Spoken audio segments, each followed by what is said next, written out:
Welcome to your new Joe Verde sales training program, How to Double Your Income Selling Cars in Today's Market. In this series, you will learn Joe's personal formula for success selling cars. He will show you how to improve your selling skill and increase your productivity to get the competitive edge in today's market. If you're serious about selling more cars, this information is the foundation you need for your career in sales. So sit back and get ready to turn pro. It's time to learn how to double your income in today's market. Hi, I'm Joe Verde. Welcome to Phase 1 of your three-phase training program. And congratulations for taking the time to develop your skills. Now, the title of this program is called How to Double Your Income Selling Cars in Today's Market. And I know for a lot of people that may sound like a highball, but what if it wasn't a highball? What if I really could show you how to raise your sales 20%, 50%, 100%? What if I could show you how to raise your gross, make your customers happier? What if I could show you how to go home sooner and have more fun? Well, that's what this class is about. And before we get started in the program, first let's talk about selling cars. Let's talk about the training that most of us got. In fact, let me tell you about how I got in the car business and the training that I had, and it'll kind of fill you in on my background as well. Now, I never intended to be a salesperson in the car business. I grew up on a farm in Texas, and if you've been to one of my classes, we've talked about this in class or maybe some of the other tapes. But I lived in a real small town, about 900 people, and we kind of kid around about the only way you can get out of a town like that is to join the Army or join one of the services. So all of us, as soon as we turned 18, joined the service. And for the next 7 years, I was a helicopter mechanic. Now, I didn't like plowing fields. That's why I went in the Army. I didn't like being a helicopter mechanic. So I decided to get out of the service, and I was out here in California one time. The weather was nice. I figured I'd try it. And I got out here, and I started looking for a job. I had to change professions. The problem was I didn't know how to do anything else. The other thing that was a concern is I wanted to make some money. Now, I started looking through the newspaper, and I pulled out the want ads, and I started, probably like most of you, I started at the A's and worked my way through. I needed a job that offered training. Now, the problem was in the A's, accounting, I didn't see any ads in there that says accountant needed, no experience necessary, we train. Couldn't find anything in that. B's, barbers, no experience necessary. I got all the way through this, finally got to the S's. And one thing I noticed about the selling section, and you may have noticed the same thing, a lot of positions offered training. And almost all of them in there talked about making a lot of money. In fact, I think if we look at the selling section, isn't that where the highest paying jobs are in the newspaper? Well, those caught my eye, and I started looking for jobs that offered training. I looked for jobs that looked like they were going to pay good wages. Now, the first job I applied for was not in the car business. I went down to Farmers Insurance and applied for a job. They gave me a real long interview, an hour plus. They had me take one of those personality profile tests, and then they said, come back tomorrow, we'll go over your test results, and then we'll give you a second interview. And I'm thinking, geez, this is going to be hard getting a job in the highest paying profession in the country. And I got back in the car and I pulled out my newspaper and I had another ad circle. This one was for a car dealer. Now, I was reading the ad and it read almost the same as Farmers Insurance. It said, no experience necessary, we train, highest commissions in town, build a future. Now, the car ad also talked about flexible hours and it threw in that other word, demo. Now, I had no idea what a demo was. So I called the dealership to see if the job was still available, and I said, and by the way, what's this demo thing? And the guy that answered said, well, that's a free car. I said, could you hang on to that job for a little bit? I'll be right down. And I raced down there trying to get the job, and I was concerned that I wouldn't be able to get it. Farmers Insurance wasn't offering cars. This car dealership was. And when I got down there were two other people applying for the job, and I started to get a little nervous. And I really shouldn't have been nervous because as I got into the interview, I think I had the 3-question interview. I don't know how long yours was. It wasn't the hour and a half I had at Farmers Insurance. I think they said, have you ever sold cars before? And I said, no, really haven't. I believe they asked, why do you think you can? And I said, well, you know, I'm a good old boy. I always liked cars. And a neighbor one time said I ought to be in sales. And then I believe the third question was, when could you start? And I got hired on the spot, and they hired the other two guys on the spot, too. That should have given me a clue that some other things in the ad might not be the way they sounded. I later found out, as you probably have, that flexible hours meant we had to be flexible. The hours weren't. I found out the training program lasted about as long as the interview. My training program was, there's the new car lot, there's the used car lot. Do you guys have any other questions? Now, I didn't know anything about selling. I didn't know anything about selling cars, and I knew nothing about the systems. I didn't realize I was in a TO system. I didn't realize it was one of those real hard ones. I didn't realize they weren't going to write my name on the board until I sold something. I didn't realize if they paid you hours one time, your history. I didn't know we had so much turnover. Now, we weren't really taught much about selling. The only thing I was taught, if I was taught anything, was about how to negotiate. Our goal was to get somebody in the office with a commitment to purchase. What we did on the lot, we did a lousy job out there, there's no question about it. But we were taught to close sales in that little room in there. The only closing question I was ever taught was, if we can work it out today the way we want to buy it, can we sell you guys a car? The only method I was ever taught to handle an objection. If a customer said, I sure like that car, but, I don't like the color, I was taught to drop the price. Well, Bob, what if we drop the price? Well, Joe, we're going to hold off for a little bit. We really wanted a 5-speed. How about if we cut the price even more? Well, we're not ready today, like I said. How about if we cut the price even more and give you more than your trade's worth? Would you buy it? Everything was, if I could, would you, and let me drop the price. Now, I did good in the car business. It took me about 60 days to become the top salesman. I had a lot of enthusiasm. I remember back when I first started, I gave almost everybody a presentation and a demonstration, but I didn't know any better. And like most of you, I don't know if you had that same group where I worked. We had that little huddle out on the lot. Now, the average person in the huddle, these were nice people, but they sold 6, 8, maybe 10 cars. And as a new person, I think I was a lot like you. I wanted to fit into the group, and new people it's like the group is a big magnet and it attracts everybody. I went to the group for support, especially every time I sold something. I remember somewhere around my first sale or second sale or something like that, I went to the group and said, hey guys, look what I did. Now, from your own experience, I had all this enthusiasm. I was a new guy, giving everybody presentations, demonstrations. When I went up to them and said, hey, look what I did I get positive support or negative support? You're right, I got negative support. I didn't get, whoa, great job. I got, whoa, you got lucky. Now, I was there a couple of weeks, and I made more money on a single Dodge van than I made on my 2-week paycheck in the Army. I went up to the group again. We got vouchers back then. And the voucher had what you made on it. I went up, showed my voucher to the group, and I said, hey, guys, look what I got. Again, I didn't get positive support. I got, you new guys get all the laydowns. Hang in there. You'll be down here with us soon. Now, I gradually learned a little bit about selling, but these guys also took away my enthusiasm. And it wasn't but a couple of weeks into this, 3 weeks, 4 weeks into this, they started chipping away at my enthusiasm. And I can almost remember that this person told me everything I need to know about how to be successful in this business. I believe it was also this group that told me everything I needed to know to justify why I didn't sell a car. Well, it wasn't your fault. It was the market, the weather, the economy. It's Saturday morning. Nobody buys Saturday morning. It's Monday afternoon. We had a reason for every time that we didn't sell something. It made us feel a lot better. But in spite of that, I was still the #1 salesman. And I was #1 for give or take about 5 years. The problem with #1, though, I only was #1 in relation to how good #2 was doing. If #2 only had 7 cars, #1 needed 7.5. If #2 had 14, then I needed 14.5. So I was only that much better than #2. That was my motivation, to be #1.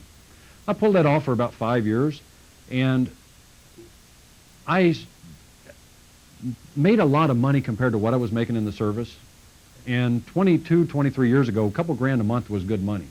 And I had my couple of $2,000 months, but on an average, I wasn't making that kind of money. In fact, my best year, the first 5 years, was about $23,000.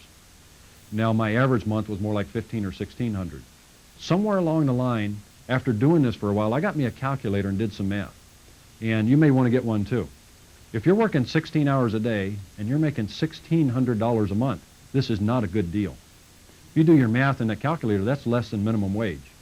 In fact, that's the equivalent of having 2 $800 a month jobs, and you can do that anywhere.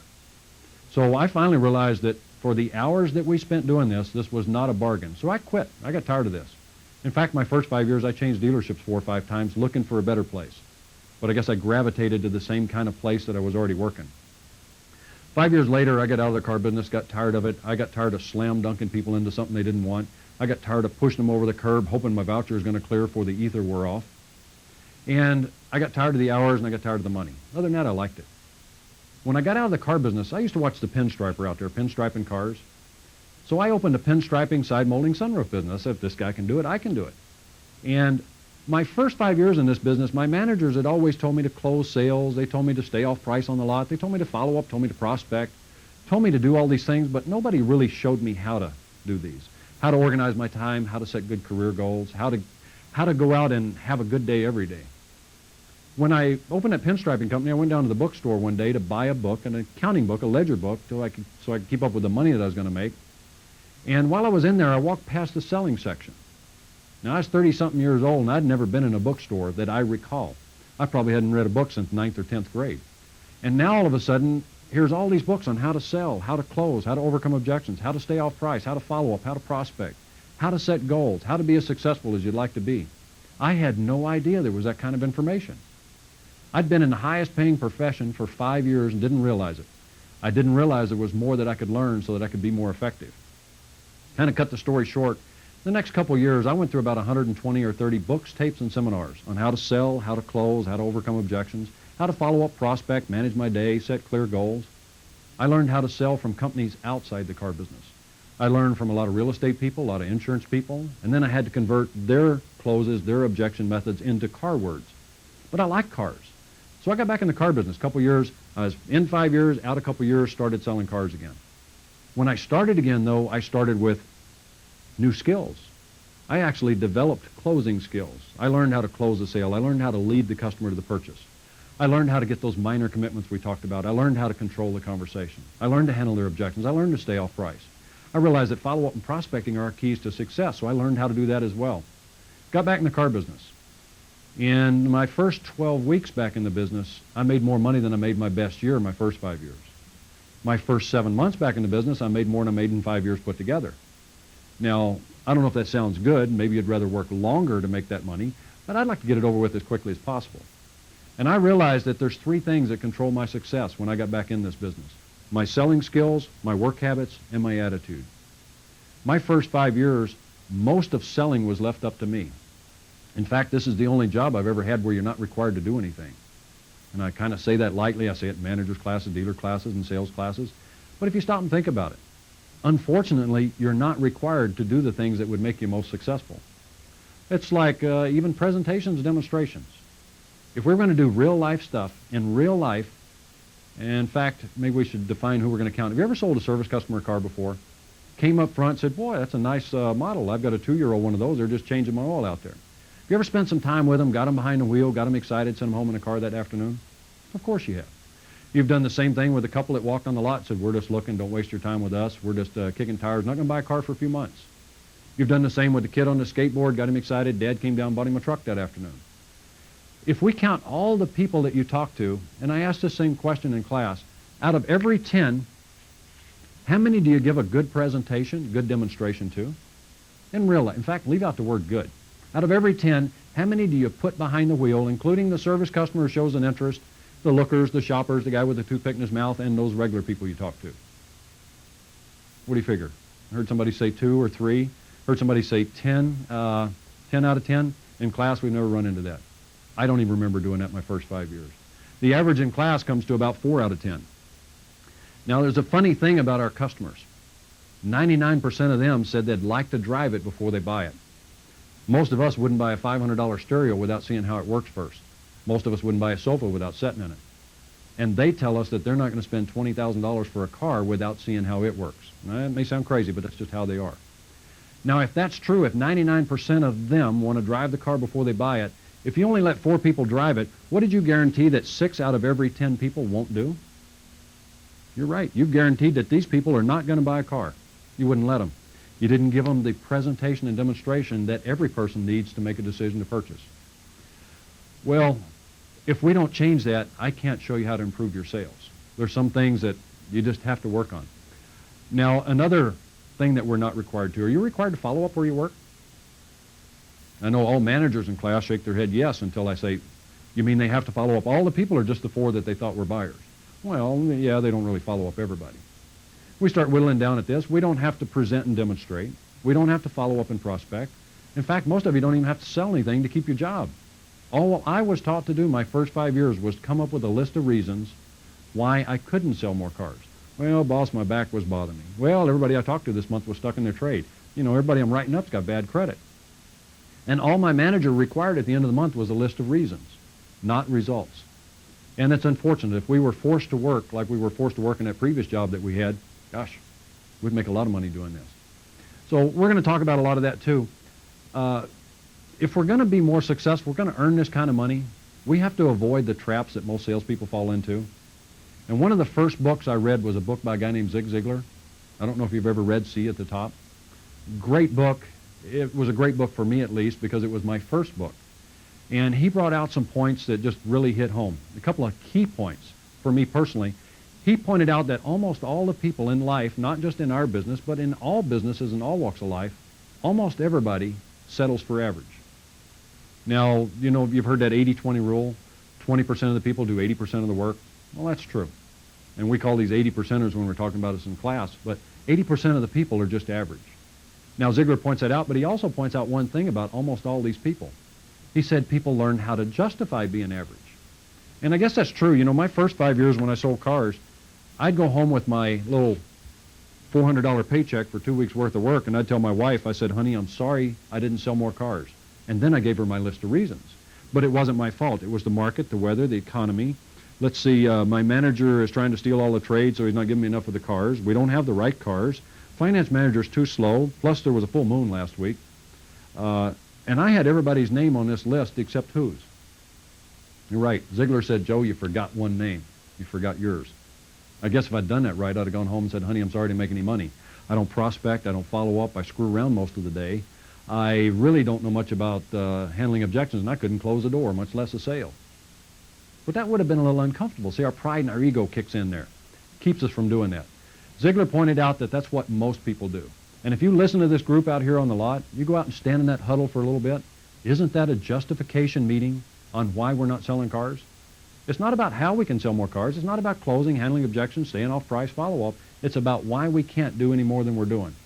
And you got to be careful that you don't learn how to sell from the underachievers in sales. Again, I'm not talking about the people, nice people, hard workers. I'm only talking about results here. Another key thing that we have to learn to do if we're going to be very successful in sales is we got to get some training. And I know that's what you're doing now, but we need to talk about the importance of more than just this training, and we're going to talk about how to get the most out of this in just a minute. I was at a dealer convention up in Lake Tahoe one time, and it was a bunch of Chevrolet dealers, and I was on a panel discussion with some other trainers. One of the dealers in the audience raised his hand. He said, I want to ask you guys a question. He said, you're trying to sell us training. He said, but what kind of training do people outside the car business get? Now, that's a fair question. And it made me think about it. And let's look at a couple of serious companies out of the car business. Let's look at Disney. I think everybody's heard of them. And I'm sure we've heard of IBM, both serious companies. Let's look at low-paying jobs and let's look at high-paying jobs in both of these companies. Now, if you took the lowest-paying job at Disneyland, I believe that's that person that stands out there on the lot with that broom in their hand, that little bucket, and they're sweeping dirt in a bucket. They got on white shoes, white belt, kind of like car salesmen used to look 25 years ago. But when we talk about that lowest-paying job, it's minimum wage or less. What kind of training does the lowest-paid person get at a serious company outside the car business? Anybody know? I heard somebody say 2 weeks. It is 2 weeks. It's 2 weeks of training, not somebody flipping on a video and saying, here, watch a video for 2 weeks, but it's 2 weeks of training with an instructor, like we were in a live workshop.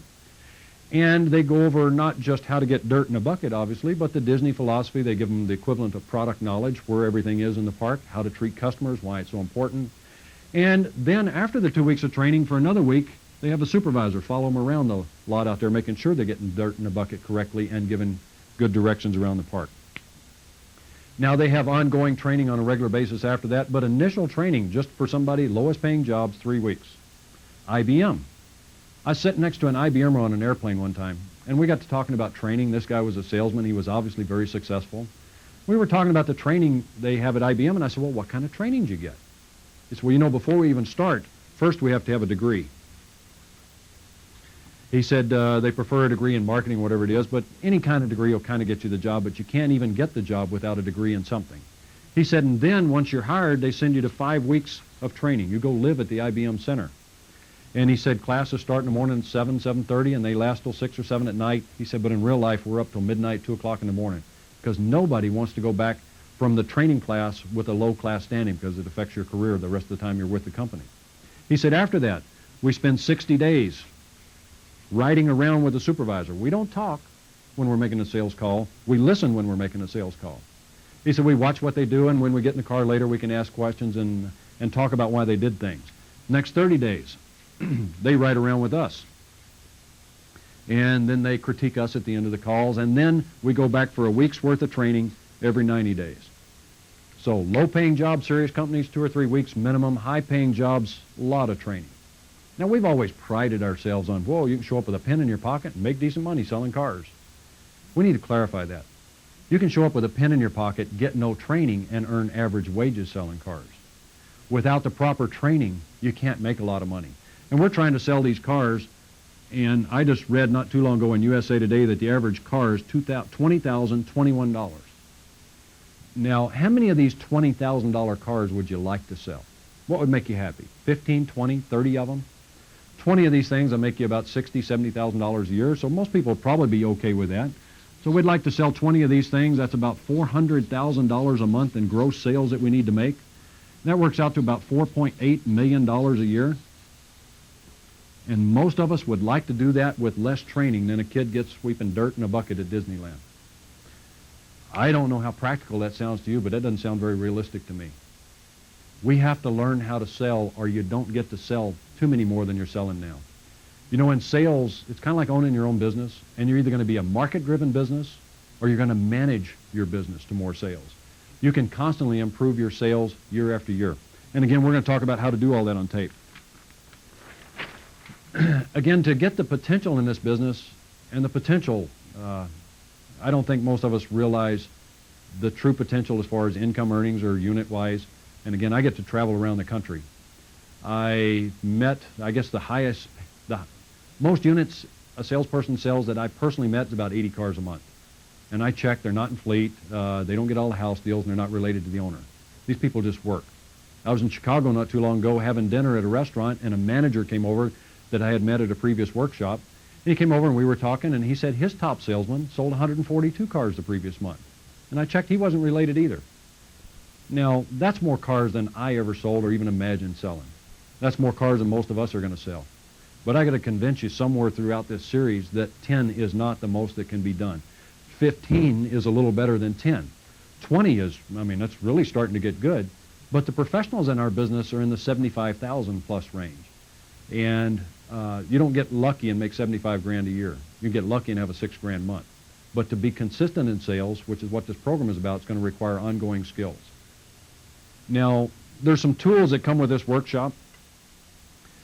You've got a workbook in front of you. We're going to go through this workbook just like you were sitting in a live class with me. We're going to go through this thing page by page. Now, there's a couple things I need you to do in your workbook. When I write a workbook, I also write books, and when I write a workbook, I tend to write a book and leave a few blanks. Now, the blanks that I ask you to fill in are to reinforce a point. The point's real important because I need you to remember it.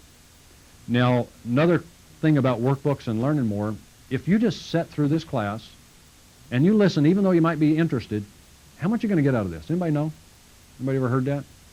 I heard somebody say 20%. It's almost 20%. It's about 10%. You can get about 10% of this just listening. If you actually fill in the blanks and take some notes, you can get about 20%. And if I can get you to do your homework after the class is over, if your manager gets you to do the homework, you know, you can get almost 50% of this. I need you to do something else the first time we go through each tape. I need you to not screw around, need you to not talk. I want you to pretend like you're in a live workshop with me. You wouldn't probably throw spitwads at the guy across the table if you were in my workshop, and I'd ask you not to do it in yours. You wouldn't talk, you wouldn't laugh, so please do the same thing there. We have a lot to cover, and we only have a short time to cover it. Review your workbooks. This, when we're through with it, you'll have a book on how to sell cars. One of the key points that comes with this course, and some of you may already be using our planners, I created a special monthly planner just for this program. One of the things this class is going to be about is about getting you more organized. If we're going to be successful in sales or any other profession, first of all, we've got to be ready for more success, and most of us are not even close to being ready for that. We've got a monthly planner, and we're going to go through that literally page by page, and if I can get you to use this planner, you'll see a definite increase in your sales if you didn't even learn anything about selling, just by going to work more organized and being more effective. In class, we ask salespeople how many hours they work, and on an average, it comes out to about 9 hours a day, on an average. Now, actually, I phrased the question wrong. I said, how long are you there? And most people say 9 hours. Then I rephrased the question and say, of the 9 hours, how many hours are you actually working? Doing something that has to do with selling a car. Then the average comes out to about 3 instead of 9. And that's probably true, most of you, I'm guessing. Now, if you're working 3 hours a day and you're selling 10 cars a month and you're making 30 grand a year, that's really not bad money. Don't misunderstand. That's a great part-time job. Problem is, it's just part-time. Now, if I could get you to work your full shift, if you got a 9-hour shift, if I could get you to work it, this is just a math problem. If you work 9 hours instead of 3 hours, how many cars do you get to sell? It's just 3 times 10, be about 30. How much money would you get to make? And it's just, again, 3 times 30, it'd be about $90,000 a year. Y'all know somebody, heard of somebody making close to this kind of money? A little more than that? I'd bet that they put in a good shift. I'd bet that they don't have time to sit out there in a coffee club. I'll bet that they have a pretty good follow-up program. I'll bet that they're pretty good at treating most people as buyers. I bet they're pretty good at the basics. This planner is to help you get organized. Now, there's several parts of it, and again, we're going to go through it piece by piece in the workbook. And this was created specifically for this class. We want to take that step by step. With any other class that you take, remember when we were in school, when we were kids? How long did it take us, some of you got kids in the first grade, second grade, remember they're learning their ABCs? How long did it take them to learn ABCs? Did they learn it in one little 30-minute video? Did the teacher say, guys, gather around, we're going to talk about ABCs this year. Now, we covered today, okay, today I covered it, here's your homework, see you later, see you in about a year. Next year we'll cover sentences. No, they went through it again on a regular basis, ongoing, practice, drill, and rehearse, so that they get better. The reason you do homework is to help reinforce what you learned that day. You got a homework book with this course. This is not an 8-tape set. This is a training video. To go through this video, it's going to require about 30 days of your time. To complete the video, it's going to require pretty much the rest of your career. There's more information in this tape set than most of us will ever accomplish in our lifetimes. The good news is, if you do it, you're going to make an awful lot of money. Now, I need you to get involved in this program. I need you to listen. I need you to ask questions. Some things you want to do after each section of the class. When we get through a video series, when the tape is over, then it's the time to talk. Then it's the time to pass around the ideas. Then it's the time to ask the question. You can always replay it and go back to a part on the class. At the end of the class each day, you want to always get in the habit of writing down the 3 most important thoughts you got out of that. You only get one shot to do this. When you go to sleep at night, you start forgetting things. We talked about retention before, and whether it's 10%, 20%, or 50%, at the end of the class, or whatever book you're reading, tape you're listening to, at the end of it, does retention go up or down? It goes down sort of like that. You can improve retention by working with materials longer, practice, drill, and rehearse. So talk about these things after class, write down the 3 most important ideas you got out of it. You also want to have an open discussion at the end of every one of these tapes to talk about what we covered. Now, as you move through the training program, this first tape, there's not a lot of homework. There's a little bit of homework. As you move through this training program, when you come back into the next class, and that'll be 2 or 3 days from now probably, when you come back into the next class, we're going to have a little quiz on what we covered in today's class. You're going to have homework after each class, a quiz in the morning. And we're going to treat this just like we would treat any other subject, except we're going to develop the skills that it takes to earn a lot of money selling cars. Now, the first few pages in your workbook, pick up your workbook there and turn to page 5. Page 5 in your workbook, little number, bottom right side of the page. One of the things that I want to do, and we're going to go through this very quickly, and you may want to read and reread these after class, but one of the things I want you to do, I just want to ask you some real common sense questions here before we get started. Page 5, number 1. Except for the people too young to drive or too old to drive anymore, would you agree that 95% of the people in your town own a car? The reason I'm asking these questions is because I'm not from your area. I don't know. If you agree with that, check true. Number 2, if number 1 is true, and everybody in your town drives a car, has got one, or going to get one, doesn't it make everybody in your community a buyer now? Or at least in the near future? Again, if that's true, check true. Number 3, if number 2 is true, since everybody in our community is a buyer, you know, a lot of us have confused ourselves trying to decide if they're buyers. I don't believe that's a question. I believe the only question is when they're going to get it and who's going to sell it to them. Would that be true as well? If those first 3 things are true, those first 3 questions, when we learn how to pre-qualify a customer, aren't we guessing wrong almost every time? Haven't you lost enough sales and enough income up to this point? You know, the one thing you'll not find in any of my training programs is how to qualify somebody. When I say qualify, I'm talking about the dollars and cents stuff. The can they buy and do they want to buy? If they're standing on the lot, you got to assume they're there to buy, and you have to assume they're going to get a car in the very near future. Number 4 on here. If I do a better job of selling, building value, and closing than the salesperson down the street, I can sell some of the people that they would have sold. I know you get a lot of people that are shopping your dealership and the dealership down the street. Doesn't it get down to who does the best job? In fact, if you talk about closing somebody, haven't you ever closed a sale and gotten more money than the customer could have paid down the street, and they knew it and you knew it, and they gave you the extra money? How come they gave you the extra money? Value. And we need to do that with every customer that we talk to. Number 5, if number 4 is true, and if I just do a better job than everybody else and continue to learn more, I can improve my sales now and continue to improve them year after year.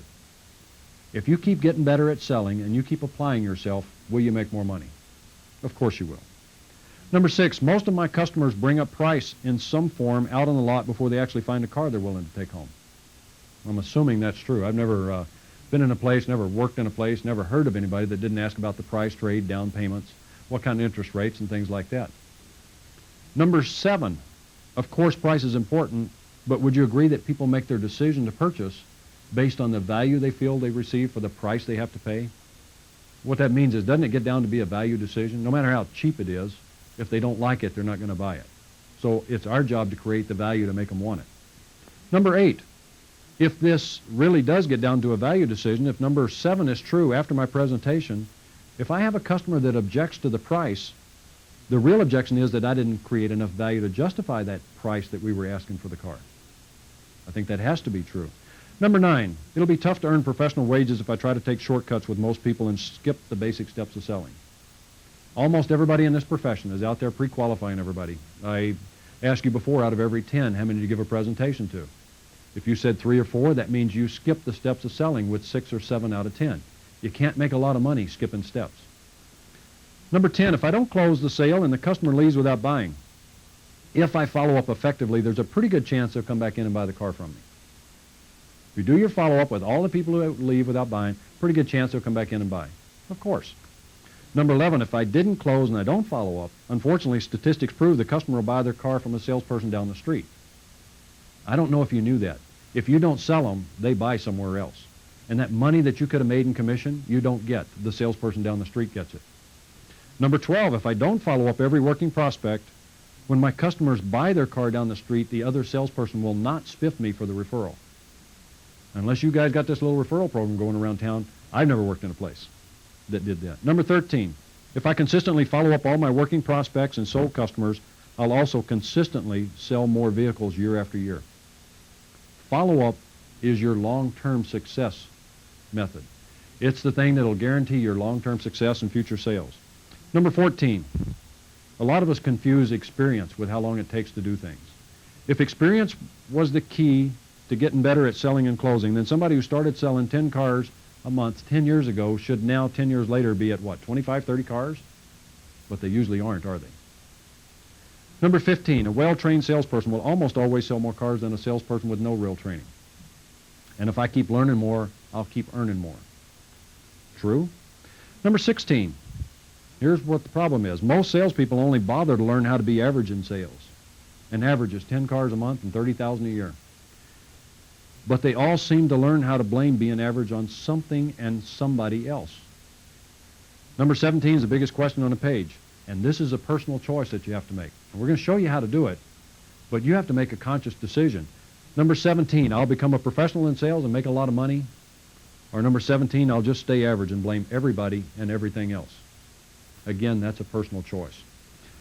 Real quick on page 6, we talk about potential in this business. You really have no limits. Most people don't realize the potential that's here.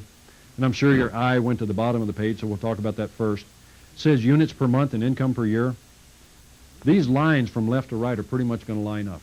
If you sell about 10 cars a month, you'll probably earn somewhere in that $25,000 to $35,000 range.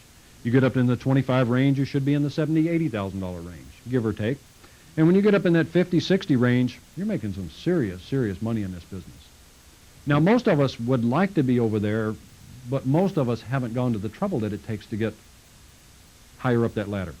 In fact, at the top of the page, to rate yourself in sales, and you have to constantly rate yourself or you can't improve.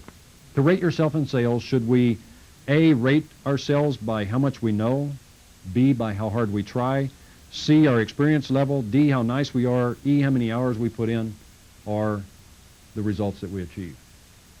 The only way you can get better in sales is by improving your selling activities, your attitude, and your skills. That's going to be reflected in your results. And the results are the only guideline that we have to determine what we're doing in sales. Nice people, a lot of nice people in sales. Don't sell anything, family starving, but nice people. A lot of hard workers come to work and confuse hard work and good intentions with good, clear goals. We want to clear up how to do this. In this class, we're going to cover, first thing we're going to talk about in the next tape, we're going to talk about the secrets to success. If you ask me what 3 or 4 things you could do to be more successful, I'll spell them out for you. There's 4 key areas that you need to work on. We're also going to talk about getting you more organized. An organized person will get more done in a day than a disorganized person. Now, I understand there's some resistance from disorganized people to getting organized, but we're going to work you through this monthly planner, and we're going to keep it so simple it won't make sense not to do it. And you'll be amazed what you can get done in a day. We're also going to talk to you about goal setting. We didn't have goal-setting classes at early high school when I grew up. I don't recall having goal-setting classes in the service, and at any of the dealerships I've ever worked at, they've never talked to me about goals. Now, we all had goal-setting sessions. You know, that little monthly highball session, you go around the room and everybody highballs each other on what you can do for the month? That's not goal-setting. If anything, that's very negative. It's very detrimental. I want to show you how to take goals and use them to plan your career step by step. And we're going to keep this real simple. I've read 3 or 4 books on goal setting and listened to 2 or 3 tape sets. I'm going to squeeze this into about 30 minutes on a video. But I can make it so simple that you'll know how to do it and you'll be able to use goals to help you get where you want to be. We're going to talk about some tips on working with people. There's some things that you just need to know about people in sales. You know, most of us were farmers, bartenders, waitresses, accountants, teachers. We were something else, and then we became a salesperson in the car business. You got to understand people. And that doesn't come to you in a dream one night. Whoa, wake up one morning. Oh, now I know about people. So I want to give you some tips on that. We're going to cover the basics, but we're going to call these Joe's basics. And we're going to break this down, the steps of selling, we're going to break them into 2 parts. The reason I call them Joe's basics, because there's nothing in there about price. I'm going to show you how to investigate thoroughly to find the right car that people should be on without ever asking them a dollar figure. And everybody says, well, why don't you want to ask the dollar figures? Because the negotiation starts as soon as somebody blurts out a figure. And as soon as the customer has a figure, there's a 96% chance they're going to go shop that figure. So it's bad luck all the way around. Besides that, we said before in that little questionnaire that people make a decision based on value, not on price. We don't build value by talking price. And in real life, we lower the value by talking about the price. So we're going to cover the basics. There's 2 steps of the basics, the pre-presentation steps and the presentation steps. So we're going to cover both steps of those. We're going to give you the tools that you need to literally double your sales and double your income. And I'll even show you how with goals, I'll even give you a plan on how you can do that. A lot of information to cover in a class. Please take it seriously. When the class is over, I don't know if your manager is going to have you do your homework now or do it between now and the next workshop. Please take this serious, take good notes, keep an open mind, and I'll see you on the next program.